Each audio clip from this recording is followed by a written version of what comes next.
4 years ago, Ubisoft embarked on a new adventure with the announcement of the first Discovery Tour. And now the team has taken the biggest leap in this great experiment yet.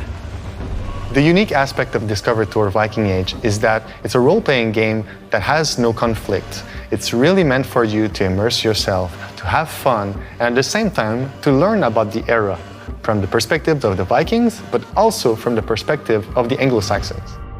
Discovery Tour Viking Age is a richly layered narrative experience split between the Viking and Anglo-Saxon world.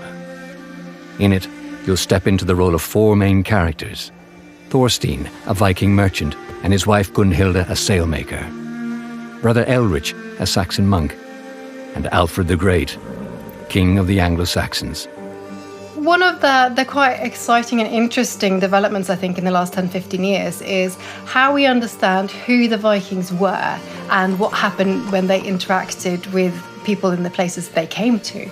Explaining a time period is very interesting if you're seeing it from all perspectives. And we think that showing it from a Nordic saga and an Anglo-Saxon chronicle, it helps to better understand the richness and complexity of a time period also. And what's really fabulous about this game is that it brings them all together, and we can get a sense of a very vibrant society, and a society that was by no means cut off from the wider world at all. It's one of these sort of stereotypes about the Middle Ages. So people really did have a sense of the world beyond themselves. For the first time in the franchise, the experience is driven by an engaging narrative throughline, structured around 8 quests, full of familiar faces, meaningful choices, surprises, and opportunities to learn about both Viking and Anglo-Saxon life. The initial Discovery Tour had a lot of experiences where the player got to sort of see history and be within that history. Now, they're doing this learning by doing. And there, not only are you in the world, but you actually have agency. We're not just learning about an ancient Viking ship. We're building the ship ourselves. When I teach about a notion, some concept, they have like a visual. So it captivates my students, and afterwards oh, I remember, I've seen it in the game.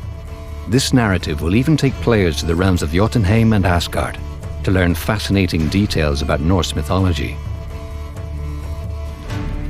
There is a wealth of unlockable content to explore and earn, like the Elderman armor set and his mount, a legendary short sword, unique tattoos, a new raven, and the amazing Sligdertani, a ship inspired by Viking mythology.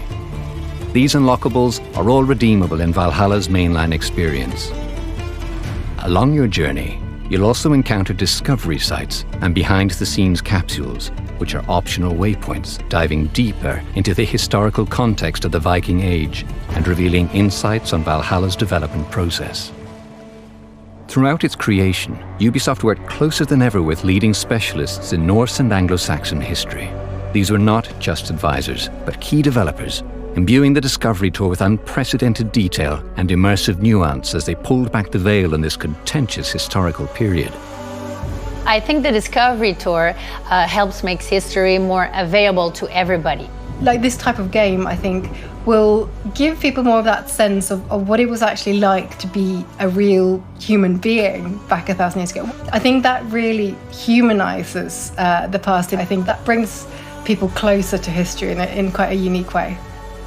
By putting people and their stories at its center, Ubisoft has amplified its impact and immersion, offering players a new way to discover and learn about history. Discovery Tour series sets a high watermark for educational games that very few else can meet. I think the most surprising aspect of this Discovery Tour is that players will have fun engaging with the quests, and they'll never realize that they're actually learning.